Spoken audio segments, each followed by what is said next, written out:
Join करा college. तो अभी ये था कि इसके बाद क्या करना है। आपके यूट्यूब के लेक्चर्स देखे थे, जो भी मतलब सेमेस्टर के एग्जाम्स होते थे उसके लिए आपके वीडियोस फॉलो कर रहा था। तो उसी से पता चला कि ओके ऐप में भी कोर्सेस हैं जो मैं ऑप्ट कर सकता हूँ प्रिपरेशन के लिए। आपका एक बार एग्जाम हो गया उसके बाद क्या वो कोई लिस्ट निकालते हैं, आपको मार्क्स बताते हैं आपके कितने मार्क्स बने थे? ये था कि 2.5 आवर्स का एग्जाम था और 50 क्वेश्चंस थे, 2 सेक्शंस थे। क्योंकि आपके लेक्चर्स मैंने पूरा सारे अच्छे से देखिए, नॉर्मल स्पीड में नोट्स बना बना के फिर उसको मल्टीपल टाइम्स रिवाइज करा, तो कॉन्सेप्ट क्रिस्टल क्लियर थे मेरे।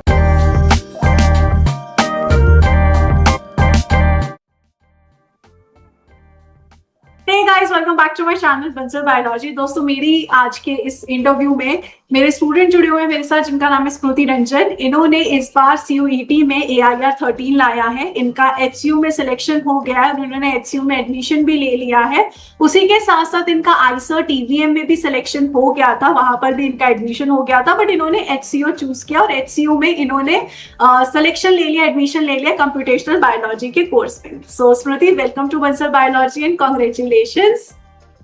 Thank you ma'am. Thank you ma'am. So Smriti, आप अपने बारे में बताइए, आप कहाँ से बिलोंग करते हैं, कहाँ से आपने अपनी BSc करी है? मैं उड़ीसा से बिलोंग करता हूँ। मैंने बैचलर्स करी है बॉटनी ऑनर्स में रेवेंसा यूनिवर्सिटी कटक में ही हूँ, और मेरे माइनर्स थे केमिस्ट्री और जूलॉजी थे मेरे माइनर्स। स्मृति, आपको इन सब एग्जाम्स के बारे में हाँ बताइए। मेरा TIFR भी क्वालिफाइड था। ओके, सो स्मृति, आपको इन सब एग्जाम्स के बारे में पता कैसे चला? IIT JAM, TIFR, CUET, ऐसे सारे एग्जाम्स एग्जिस्ट करते हैं, इनके बारे में पता कैसे चला? सो मैंने जब फर्स्ट ईयर में ज्वाइन करा कॉलेज, तो अभी ये था कि इसके बाद क्या करना है। सो ओके, मास्टर्स करना है तो उसके लिए एग्जाम्स क्या क्या हैं, IIT JAM, CUET, then TIFR के बारे में पता चला कि okay I can go for integrated PhD as well. So exams के लिए प्रिपेयर करे। ओके, एंड बंसल बायोलॉजी के बारे में कैसे पता चला स्मृति आपको? आपके यूट्यूब के लेक्चर्स देखे थे, जो भी मतलब सेमेस्टर के एग्जाम्स होते थे उसके लिए आपके वीडियोस फॉलो कर रहा था। तो उसी से पता चला कि ओके ऐप में भी कोर्सेस हैं जो मैं ऑप्ट कर सकता हूँ प्रिपरेशन के लिए। एंड आपने एग्जैक्टली प्रिपरेशन कब से शुरू की थी इन सभी एग्जाम्स के लिए? अराउंड अप्रैल, लास्ट ईयर अप्रैल से स्टार्ट करा था मैंने। बंसल बायोलॉजी आई गेस मैंने लास्ट ऑफ अप्रैल के अराउंड सब्सक्रिप्शन लिया था। आप प्रोटीन बैच के साथ जुड़े थे, प्रोटीन बैच के गैटबी के कोर्स के साथ भी जुड़े थे और TIFR के कोर्स के साथ भी जुड़े थे आप? TIFR batch, yes. हाँ। सो सबसे पहले मैं आपसे ये पूछूंगी स्मृति कि IISER TVM में किस बेसिस पे आपको एडमिशन मिलता है, क्या प्रोसीजर था IISER TVM में? पहले आइजर क्या करता था कि JJBils हो गया, जाम हो गया, उसके बेसिस पे शॉर्टलिस्ट करता था और इंटरव्यू लेता था MSc के लिए। अभी वो अपना अलग से एंट्रेंस कंडक्ट कराता है नॉर्मल MSc के लिए। उसमें एग्जाम का पैटर्न ये था कि 2.5 आवर्स का एग्जाम था और 50 क्वेश्चंस थे, 2 सेक्शंस थे। 25 क्वेश्चंस ईच सेक्शन में। जो फर्स्ट सेक्शन था उसमें 1 मार्क्स ईच थे, नेगेटिव मार्किंग कुछ नहीं था उसमें। और जो सेकंड सेक्शन था उसमें 25 क्वेश्चंस थे, 2 marks each, but negative marking उसमें 1 मार्क्स का था।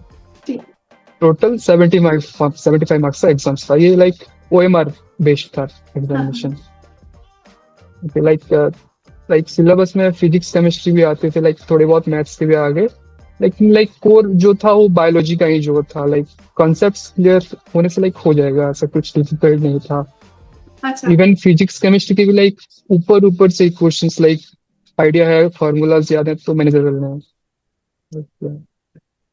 तो फिजिक्स, केमिस्ट्री, मैथ्स, बायोलॉजी चारों सब्जेक्ट्स आते हैं और इन टोटल 50 क्वेश्चंस रहते हैं। अगर आप 50 क्वेश्चंस में से याद है आपको कितने बायोलॉजी के क्वेश्चंस थे अप्रोक्सीमेटली, अगर आपको याद हो तो? अप्रोक्सीमेटली 35 प्लस थे बायोलॉजी के क्वेश्चंस। 35 प्लस थे। और जो सेक्शन बी जो होता है उसमें थोड़े कॉन्सेप्चुअल, थोड़े लंबे क्वेश्चंस होते हैं। आई विल से कि IISER TVM below TIFR and above JAM। Below TIFR है, अबव JAM है, तो मॉडरेट लेवल ऑफ क्वेश्चंस आते हैं उसमें। हाँ, और मेमोरी बेस्ड क्वेश्चंस थोड़े बहुत आते हैं, ज्यादा नहीं आते। अच्छा, कॉन्सेप्चुअल क्वेश्चंस आते हैं, आपको थोड़ा सा अपने जो चीजें हैं उनको ध्यान में हाँ लाना थोड़ा, पड़ता है। हाँ थोड़ा क्वेश्चन को थोड़ा टाइम देने से वो सॉल्व हो जाते थे लाइक। अच्छा, और पार्ट ए और पार्ट बी दोनों में ही फिजिक्स केमिस्ट्री मैथ्स आती है? हाँ अच्छा, और ये paper, as far as remember, ये जो पेपर था वो ऑफलाइन था या ऑनलाइन ही हुआ था आपका, आपके घर पे ये था या ऑफलाइन फिर? था। अच्छा। ऑफलाइन था, OMR बेस्ड था, कुछ अच्छा 7-8 सेंटर्स थे इंडिया में उसमें थे। अच्छा, 7-8 सेंटर थ्रू आउट इंडिया थे आपके? हाँ थ्रू आउट इंडिया। अच्छा, और फिर आपने जैसे ये पेपर कर दिया, आपने पेपर दे दिया, तो आपके पास वो पेपर है या फिर वो सबमिट हो जाता है उधर ही? नहीं वो ले गए लाइक अपने साथ ले गए। अच्छा अच्छा, आपको कुछ क्वेश्चंस आई याद है, थिंक क्या क्या like as a question? TBM हाँ हाँ, प्लीज कंटिन्यू। क्वेश्चंस तो ऐसे ज्यादा, कोई एक फैकल्टी आए थे like, I think as a TBM के भी कोई फैकल्टी वो लाइक ड्यूटी करने आए थे वहां पे। अच्छा क्वेश्चंस मुझे जो मैंने नहीं अटेम्प्ट करा वो याद है मुझे। एक लाइक एपिस्टैटिस का एक क्वेश्चन था, लाइक कुछ रेशियो, बस रेशियो ही पूछा था, 2 मार्क्स का क्वेश्चन था। वो मैं छोड़ के आ गया कि लाइक नहीं आता, मैं ये नहीं कर पाऊंगा, भूल अच्छा। गया था लाइक। थिंग इज दैट कि मैं नाइजर का इंटरव्यू था इंटीग्रेटेड PhD का 2 एंड 3 जून को। हाँ उसके बाद से मैंने कुछ नहीं पढ़ा था लाइक, ओके लाइक देखते हैं जो होगा होगा। 21 जून को एज ए टीबीएम का एंट्रेंस था पूरा लास्ट में। हाँ तो मैंने माइंड मेकअप कर लिया था कि ओके हैदराबाद में कंप्यूटेशनल बायोलॉजी मिल ही जाएगा प्रोबेबली, तो I will go with that only. So हाँ जो भी कॉन्सेप्ट्स थे वो थे दिमाग में, तो लाइक हो गया क्वेश्चंस, बाकी मेमोरी में कुछ ऐसे रिवाइज कुछ नहीं करता, हो गया। ओके, वही मैं बोल रही थी, हमने एपिस्टासिस तो बहुत अच्छे से क्लास में सारे रेशियोज पढ़ते हैं। एग्जैक्टली बट हाँ रिवाइज नहीं कर रहा था लाइक, कुछ 15-20 डेज का गैप आ गया तो फिर अच्छा, और कौन कौन से क्वेश्चंस थे स्मृति? आ, जो बायोकेम के थे लाइक एमिनो एसिड सीक्वेंसेस के क्वेश्चंस थे, ठीक है। और इकोलॉजी के क्वेश्चंस थे बट डायरेक्टली नहीं थे, उसमें ग्राफ्स वगैरह के क्वेश्चंस थे लाइक, ऐसे लाइक बड़ा सा क्वेश्चन दे दिया उसमें कुछ ऐसे स्टोरी टाइप का दे दिया, वैसे थे। हाँ, एंड इम्यूनोलॉजी के कुछ क्वेश्चंस थे। हाँ, देन टेक्निक्स टेक्निक्स टेक्निक्स के ऊपर बेस्ड करके ही बहुत सारे क्वेश्चंस थे लाइक, अच्छा, मेमोरी बेस्ड काफी कम थे, मतलब टेक्निक्स को बाकी यूनिट्स के साथ कंबाइन करके क्वेश्चंस दे दिए रिलेट ऐसे? करके। हाँ हाँ हाँ। ओके, और आपका एक बार एग्जाम हो गया उसके बाद क्या वो कोई लिस्ट निकालते हैं, आपको मार्क्स बताते हैं आपके कितने मार्क्स बने थे या ऐसे कुछ? हाँ हाँ लाइक कुछ हमें मेल आ जाता है कि इतने OMR शीट मेरा और आंसर की वो मेल आता है, और कितना स्कोर हुआ है उसके बाद मेल आ जाता है, और कुछ दिन बाद वो शॉर्ट लिस्टेड कैंडिडेट्स का वो लिस्ट अपने वेबसाइट पे आउट करते हैं, फिर जो सिलेक्टेड कैंडिडेट्स रहते हैं उनको मेल आ जाता है, selected and wait listed list जो भी। सो 75 में से आपको याद है आपके कितने मार्क्स बने थे स्मृति? हाँ मेरे 36 आ रहे थे। अच्छा, 36 मार्क्स आए थे, और फिर आपका सिलेक्शन हो गया, उस पर इंटरव्यू वगैरह भी कुछ होता है? नहीं मास्टर्स, नॉर्मल मास्टर्स के लिए इंटरव्यू नहीं, इंटीग्रेटेड PhD के लिए मास्टर्स है लाइक। इंटीग्रेटेड PhD के लिए they still choose from JGEEBILS, and also जो अपना एंट्रेंस करवा रहे हैं वो उसी में से भी शॉर्टलिस्ट करते हैं, अच्छा ओके। बट मास्टर्स के लिए ओनली टेस्ट। और कितने नंबर ऑफ स्टूडेंट सेलेक्ट होते हैं, इसका कोई आइडिया आपको? जो लिस्ट आया था MSc बायोलॉजिकल साइंस का उसमें 22 नंबर ऑफ स्टूडेंट सिलेक्टेड थे। अच्छा ओके, ठीक है। सो अब चलते हैं आपके सीयूईटी के सफर के ऊपर, क्योंकि आपकी बायोइन्फॉर्मेटिक्स में सीयूईटी में AIR 13 आई है, तो उसके बारे में थोड़ा सा बताइए, क्योंकि सीयूईटी बायोइन्फॉर्मेटिक्स थोड़ा सा डिफरेंट हो जाता है, उसमें बायोइन्फॉर्मेटिक्स की चीजें आती है, तो कैसे, मतलब आपकी प्रिपरेशन जर्नी कैसी रही थी बंसल बायोलॉजी के साथ, और किस तरीके से हमने आपको सीयूईटी में हेल्प किया था, क्योंकि आपने कैट और TIFR का कोर्स ले रखा था, तो वो थोड़ा सा बताओ स्मृति।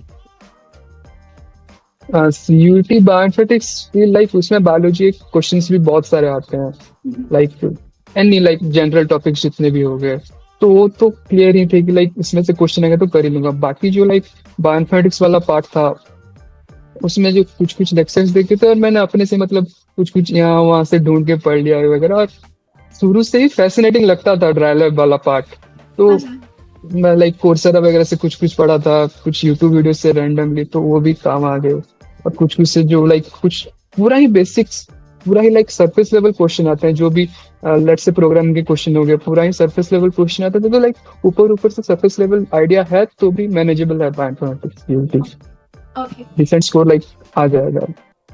And CUET one more thing कि like please continue. like one more thing कि like CUET बायोइन्फॉर्मेटिक्स जो पेपर है, जितने भी यूनिवर्सिटीज है जो भी मास्टर्स कोर्स ऑफर करते हैं बायोइन्फॉर्मेटिक्स में, वो मोस्टली लाइफ साइंस के थ्रू लेते हैं। तो आई विल से कि अगर बायोइन्फॉर्मेटिक्स करना है तो you also need to affair with life science as well. Like bioinformatics affair कर दिया तो लाइक हार्डली एक दो कॉलेजेस ही हैं जो बायोइन्फॉर्मेटिक्स के थ्रू लेते हैं as of now.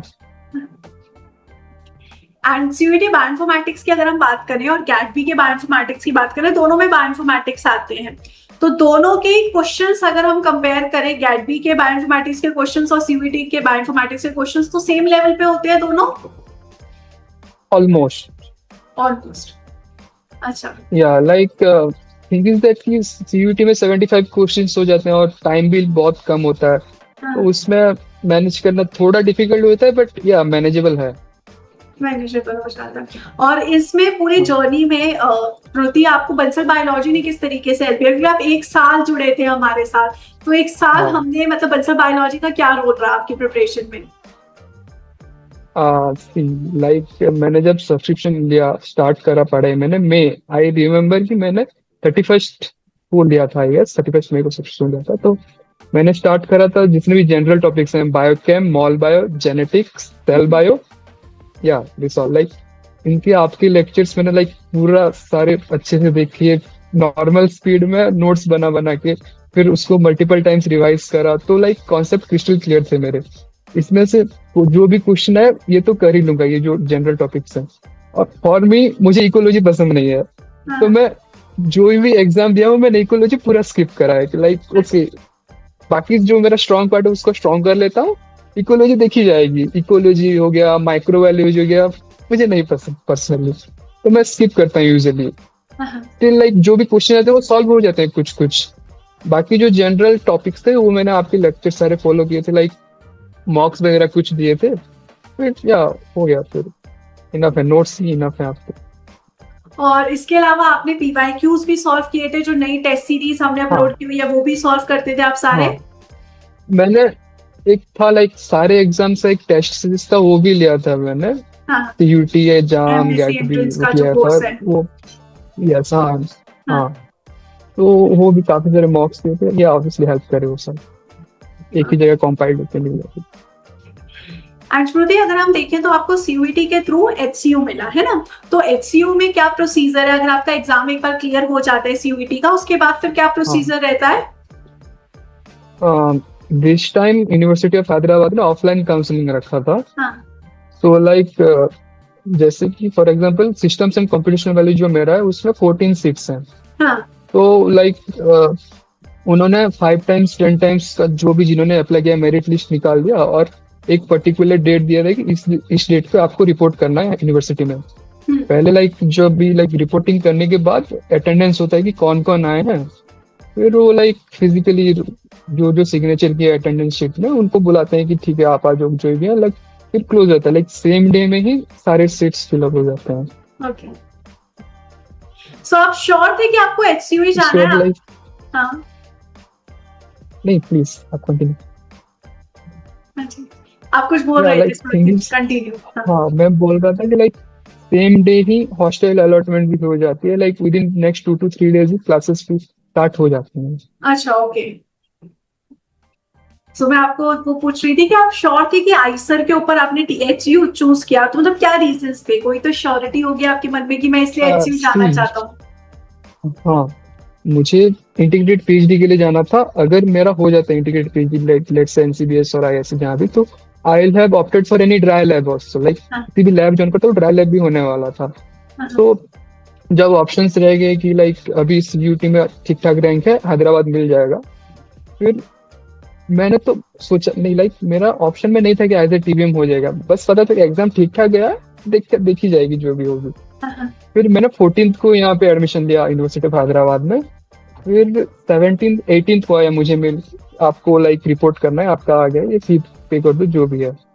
So like या सेकंड थॉट्स तो ऑब्वियसली देना पड़ेगा, बिकॉज लाइक आइजर है ऑब्वियसली, तो बट मुझे ट्रायल लैब करना था, पता था, बट थिंक इज दैट कि मैं आइजर जाके भी कर सकता था, बट यहाँ का करिकुलम मुझे मतलब सपोर्ट करेगा ट्रायल लैब परस्यू करने के लिए। और आइजर में पूरा वेट लैब हैवी हो जाता है, at least for initial 1 year। Third fourth same में जो भी प्रोजेक्ट करूंगा, डिजिटेशन करूंगा, that's a different thing, but मुझे अपने से मैथ, स्टार्स, प्रोग्रामिंग, फिजिक्स सब वहाँ सीखने पड़ते, बट यहाँ पे करिकुलम मुझे हेल्प करेगा इस सब सीखने के लिए। बाकी जो कोर बायोलॉजी पढ़ना है मैं अपने से यहाँ पढ़ सकता हूँ जितना पढ़ सकता हूँ, ऑब्वियसली मेरा बैकग्राउंड है ग्रेजुएशन तक, तो उसमें मुझे कोई डिफिकल्टी एज सच नहीं होगी, बट ये सब स्क्रैच से सीखने में ऑब्वियसली मुझे थोड़ी चाहिए, तो या इन्वेस्टेड लग रहा है। एंड श्रुति, अगर मैं आपसे पूछूं कि ऐसे कौन कौन सी चीजें थी जो रियली आपको आपके एमएससी एंट्रेंस में बहुत ज्यादा हेल्प करी थी, तो वो कौन कौन सी चीजें होगी? ऑब्वियसली बंसल बायोलॉजी के लेक्चर्स, आपके लेक्चर्स, देन नोट्स, आपके like notes and mock test, question practice जितना हो सकता है, लाइक इवन कोई क्वेश्चन प्रैक्टिस नहीं भी करा आप लाइक क्लासेस में क्वेश्चन प्रैक्टिस करते हैं, नॉट इनफ बट या काम चल जाएगा उतने में भी, लाइक अगर टाइम नहीं हो रहा है, क्लासेस है, अटेंडेंस का सीन है, तो लाइक लेक्चर्स देख ले इनफ है, just like at least may be not JAM but TIFR के लिए एंड एज ए टीबीएम जैसे एग्जाम्स हो गए उसके लिए काम चल जाएगा, लाइक कॉन्सेप्ट्स क्लियर है, we are good to go. And Shruti, मेरा जब टीआईएफआर का एग्जाम प्लीज टीआईएफआर का एग्जाम दिसंबर में होता है, तो लाइक सिलेबस कंप्लीट नहीं होते, बहुत सारी चीजें होते हैं, मेरा खुद का कंप्लीट नहीं था, बट जितना पढ़ा था अच्छे से पढ़ा था, तो मेरा हो गया। एंड श्रुति, जो स्टूडेंट्स अब नेक्स्ट ईयर के लिए प्रिपेयर करना चाहते हैं, नेक्स्ट ईयर के लिए वो आपसे शायद गाइडेंस देख रहे होंगे, आप उनके सीनियर हैं, तो आप उन्हें क्या मैसेज देना चाहोगे? Start early, as soon as possible, like even if you are in your fourth sem, start from that, like then proper notes बनाओ, उसी को रिवाइज करो। जो मैंने गलती करी कि मैंने रिवाइज अच्छे से नहीं करा, वो मेरी गलती थी, तो लाइक बिफोर हैंड अपना सिलेबस जितना हो सके कंप्लीट कर लो और रिवाइज अच्छे से करो, क्वेश्चंस लगाओ, that's enough I guess. And also कि लाइक अगर लाइक से मुझे इकोलॉजी पसंद है, मैं स्किप कर रहा हूँ, you can go for it, like skip कर सकते हो, ऐसा कुछ नहीं है कि लाइक सारे कवर करने हैं, मैं स्किप करा था। Got it. वैसे स्मृति, बहुत अच्छा लगा आपसे बात करके। I wish you all the very best for HCU. मुझे पूरी उम्मीद है कि आपका बहुत अच्छा जर्नी रहेगा एचसीयू में। Wish you all the very best. Thank you.